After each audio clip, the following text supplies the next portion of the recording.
सम्मानित साथियों, जय हिंद। वर्तमान में हमारे विद्यार्थियों ने अभी प्रतिभा पर्व मूल्यांकन के प्रश्न पत्रों को अपने घर पर ही रहकर हल किया है।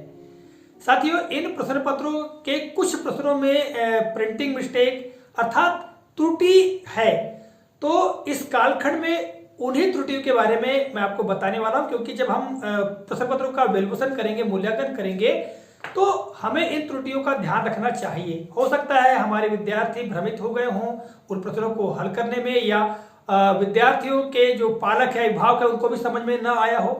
तो इस कालखंड में हम उन त्रुटियों के बारे में जानते हैं। हालांकि पूर्व के वीडियोस में मैंने जानकारी प्रदान की थी विद्यार्थियों के लिए कि किन किन प्रश्नों में मिस्टेक है, गलतियां हैं, त्रुटियां हैं। तो आइए साथियों, सारे जो प्रश्न पत्र हैं, ठीक है, हिंदी, अंग्रेजी, गणित और पर्यावरण के कक्षा 3, 4 और 5 के लिए, उनमें कहां कहां त्रुटि है उसके बारे में जानते हैं। तो इसके चलना होगा हमको मोबाइल के स्क्रीन पर, और वहीं से हम सारी बातों को समझते हैं, जानते हैं। तो साथियों एवं विद्यार्थियों, हम उन प्रश्नों पर पहुंच चुके हैं जिनमें त्रुटि है। तो आप देखिएगा, सबसे पहले यह कक्षा 3 के हिंदी प्रश्न पत्र में प्रश्न क्रमांक 7, शब्द पहली को दिए गए निर्देशानुसार भरिए। इसमें जो त्रुटि है उससे मैं आपको अवगत करा रहा हूं। तो देखिएगा, सबसे पहले हम बात करें क्रमांक की, तो बाएं से दाएं के लिए जो क्रमांक दिया गया है, इस क्रमांक में लिखा हुआ है पंकज का पर्यायवाची शब्द। अब चूंकि बच्चे छोटे हैं, कक्षा 3 में हैं, तो उनके लिए भरने के लिए क्रमांक सही दिया होना चाहिए। तो ये जो क्रमांक एक यहाँ पर, जैसा कि आप देख पा रहे हैं, इस बॉक्स में होना चाहिए था। और पंकज का जो पर्यायवाची होगा वो होगा कमल, यानी कमल। ठीक है, अब कमल क्यों होगा? क्योंकि ऊपर से नीचे में जो क्रमांक 1 दिया हुआ है, जाला या जाल बनाने वाला कीड़ा, अर्थात क्या जाएगा, मकड़ी। तो म आ चुका है क्रमांक 1 में, इसलिए क्या जाएगा, मकड़ी। तो यहाँ पर एक छोटी सी त्रुटि है कि जो बॉक्स दिया गया उसमें क्रमांक 1 नहीं है। जो मेजर त्रुटि की हम बात करें, यानी एक बड़ी त्रुटि की बात करें, तो ये है कि बाएं से दाएं, ठीक है, इसमें जो चौथा शब्द है वो दिया गया ही नहीं है, जबकि शब्द पहली में क्रमांक दिया गया है। आप सबसे नीचे देखेंगे क्रमांक 4 लिखा हुआ है और तीर का निशान भी लगा हुआ है। ठीक है, अब यहां देखिएगा, जब क्रमांक दिया हुआ है और शब्द नहीं दिया गया है तो बच्चे क्या भरेंगे? ठीक है, अब आप देखेंगे ऊपर से नीचे में जो क्रमांक 4 है उसमें दिया हुआ है वाष्प का एक पर्यायवाची शब्द। तो वाष्प का पर्यायवाची शब्द क्या होगा? भाप होगा। ठीक है, तो यहाँ पर भा और प भर लेंगे। अब यहाँ पर प आ चुका है, तो यहाँ पर कौन सा शब्द होना चाहिए था? तो हम शिक्षक साथी बच्चों के लिए चाहे तो हम शब्द बना सकते हैं, या यदि बच्चे इस पर न कर पाए तो हमें अंक नहीं काटना चाहिए। ठीक है, क्योंकि यहाँ पर मिस्टेक है। तो हम भोजन बनाने की क्रिया ऐसा लिख सकते हैं, क्योंकि भोजन जो बनाने की क्रिया है वो पकाना कहलाती है। तो हम यहाँ पर बच्चों से पकाना भरवा सकते हैं, या बच्चे पकाना भर सकते हैं। तो इस वर्ग पहले में ये 2 त्रुटियां थी जिसके बारे में बताया। अब चलिए हम आगे बढ़ते हैं। तो जो पर्यावरण विषय है कक्षा 3 का ही, पर्यावरण विषय में हम देखते हैं। तो अगली स्लाइड में देखिएगा आप, ये पर्यावरण विषय, यहाँ पर कोई मिस्टेक नहीं है, थोड़ी सी भ्रम की स्थिति ना हो, इस उद्देश्य से मैं बताना चाह रहा हूँ। तो देखिएगा यहाँ पर खंड व प्रोजेक्ट वर्क के अंतर्गत क्या दिया हुआ है, आपके आसपास पाए जाने वाले पक्षियों की सूची बनाइए और पक्षियों के बारे में निम्नांकित बिंदुओं के आधार पर प्रोजेक्ट तैयार कीजिए। ठीक है, सबसे पहली बात यह है कि बच्चों को अपने आसपास पाए जाने वाले पक्षियों की सूची बनाना है, सूची को लिखना, तैयार करना है।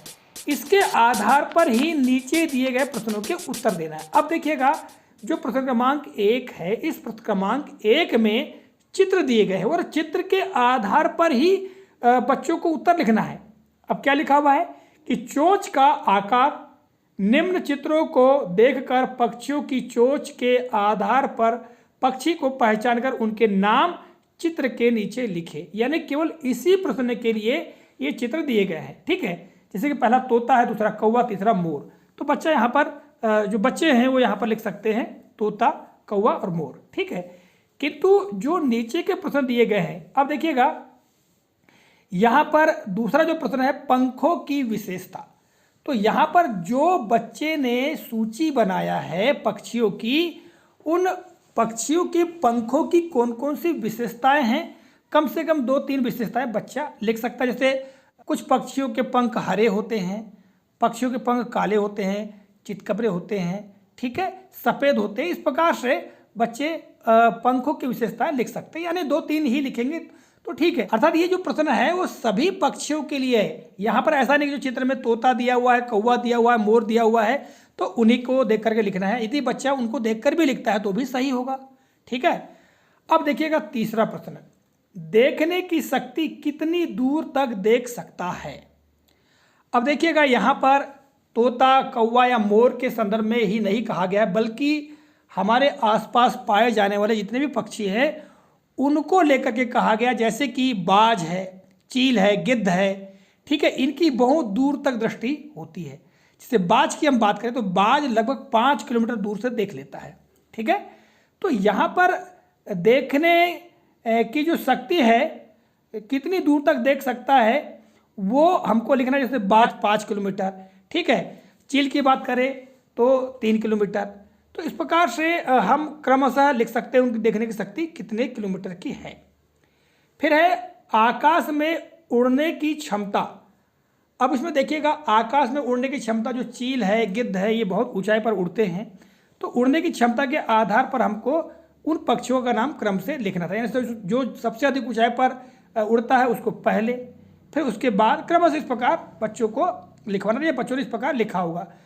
और पांचवा तो एक पक्षी का चित्र बनाना है।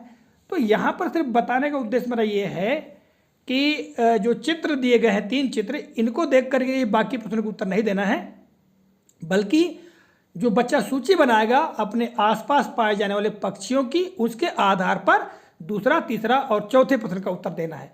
चित्रों के आधार पर केवल पहले प्रश्न का उत्तर देना है। तो यहाँ पर मैंने जो भ्रम की स्थिति हो सकती थी उसके बारे में बताने का प्रयास किया है। आगे चलते हैं तो देखिएगा कक्षा 4 में हम हिंदी की बात करें तो हिंदी में प्रश्न क्रमांक 7 की जो वर्ग पहली है, अर्थात यहाँ पर जो शब्द पहली है उसमें त्रुटि है, ठीक है। अब त्रुटि क्या है, इसमें थोड़ी माइनर त्रुटि है, कोई बहुत बड़ी त्रुटि नहीं है। यहाँ क्रमांक दिया जाना चाहिए था। तो देखिएगा यहाँ पर ये क्रमांक खाली है, यानी जो 5वां क्रमांक है वो खाली है। और ऊपर से नीचे के लिए यहाँ शब्द दिया गया है अमूल्य शब्द का विलोम। तो अमूल्य शब्द का विलोम मूल्य हो जाएगा, तो यहाँ पर बच्चा मूल्य भर लेगा, ठीक है। यहाँ केवल क्रमांक नहीं दिया गया है, जो कि क्रमांक दिया जाना चाहिए था। बच्चे भ्रमित नहीं होते। चलिए आगे हम चलते हैं। तो कक्षा 4 में ही अंग्रेजी के प्रश्न पत्र पर जाएं तो प्रश्न क्रमांक 7 देखिएगा, प्रोजेक्ट वर्क, ठीक है। यहाँ पर काफ़ी बड़ी मिस्टेक है, प्रिंटिंग मिस्टेक भी हो सकती है। यहाँ जो अनुवाद दिया हुआ है, ठीक है, वो अनुवाद गलत दिया हुआ है। अर्थात जो अंग्रेजी में प्रश्न दिया हुआ है उस प्रश्न का हिंदी में जो अनुवाद है वो गलत है। पूर्व के वीडियोस में भी मैं इस संबंध में जानकारी दी थी। तो देखिएगा क्या लिखा हुआ है कि draw pictures of any 4 vegetables, birds and colour them. यानी पक्षियों और सब्जियों दोनों के चित्र बनाने के लिए कहा है अंग्रेजी में, ठीक है, और उनमें रंग भरने को कहा है। जबकि हिंदी में क्या लिखा हुआ है कि नहीं 4 सब्जियों के चित्र बनाइए व उनमें रंग भरें, यानी केवल सब्जी दिया हुआ है। बी में देखिएगा राइट देयर नेम्स आल्सो, यानी उनके नाम भी लिखिए, ऐसा हिंदी में अनुवाद होगा। किंतु यहाँ पर हिंदी में अनुवाद क्या दिया हुआ है, पक्षियों के नाम भी लिखे। तो यहाँ पर हम बच्चों से सुधार करके लिखवा सकते थे, या बच्चों ने यदि सुधार करके नहीं लिखा है, मान लो अपने तरीके से लिखा है, तो भी हमको अंक नहीं काटना चाहिए। मैंने पिछले वीडियो में इस संबंध में जानकारी अवश्य ही दी थी। तो यहाँ पर हम चूँकि दोनों प्रश्नों में अंक जो है समान है, तो हमको जो 4 पक्षियों के चित्र और 4 सब्जियों के चित्र बनवा करके उनमें रंग भरवा कर उनके नाम लिखवा सकते थे, ठीक है। तो यहाँ पर ये मिस्टेक थी। आगे हम चलें तो अब चलते हैं कक्षा 5वीं में। तो कक्षा 5वीं में देखिएगा यहाँ पर हिंदी की हम बात करें तो हिंदी में प्रश्न क्रमांक 3 का जो स है, देखिएगा आप देख पा रहे हैं, चंदन को महल से निकला। यहाँ पर को मिला के वाक्य ही गलत छपा है, अर्थात प्रिंटिंग मिस्टेक है। पाठ 6 पन्ना का त्याग में कहीं पर भी चंदन को महल से निकला या चंदन महल से निकला ऐसा भाव नहीं दिया गया है, ठीक है। बल्कि ये दिया गया है कि कीरत उदयसी को पत्तल दोनों के बीच टोकरी में छिपा करके महल से निकला, ये भाव है। तो यहाँ पर चंदन के स्थान पर हमको किरत करवा देना चाहिए, या बच्चों से हमने करवा दिया होगा। यदि बच्चों ने नहीं किया है तो इसमें हमको सोच समझ के ही विद्यार्थियों को अंक प्रदान करने चाहिए। एक मिस्टेक थी, मैंने आपको बताने का प्रयास किया। अब हम चलते हैं तो कक्षा 5वीं में ही अंग्रेजी में चलते हैं। तो देखिएगा ये प्रश्न क्रमांक 6 आप देख पा रहे हैं, और प्रश्न क्रमांक 6 का पहला, give the rhyming words for, यानी राइमिंग वर्ड्स हमको देना इनके लिए। लाइट, तो लाइट का बच्चे को यहाँ पर लिखना था, ठीक है। और यहाँ पर लिखा हुआ है दूसरा SEAC। जबकि कविता की हम बात करें, मान लो जैसा कि ऊपर दिया हुआ है, read the poem the little plant of your text book, है ना। Now answer the following question, यानी उसने क्या कहा है कि अपनी पाठ्यपुस्तक की जो कविता है द लिटिल प्लांट पढ़ें और अब दिए गए प्रश्नों के उत्तर लिखें। अब चूंकि बच्चे जब लिटिल प्लांट कविता पढ़ेगा, देखिएगा आगे ये लिटिल प्लांट कविता है यहाँ पर पूरी, तो यहाँ पर जो लाइट शब्द दिया हुआ है LIGHT लाइट, ठीक है, इसके लिए क्या दिया हुआ है BRIGHT ब्राइट, इसका राइमिंग वर्ड है। और यहाँ पर देखिएगा ये SEAC दिया हुआ है, तो C वर्ड इस कविता में नहीं आया कहीं पर भी, बल्कि क्या आया है SEE आया है, C यानी देखना, ठीक है।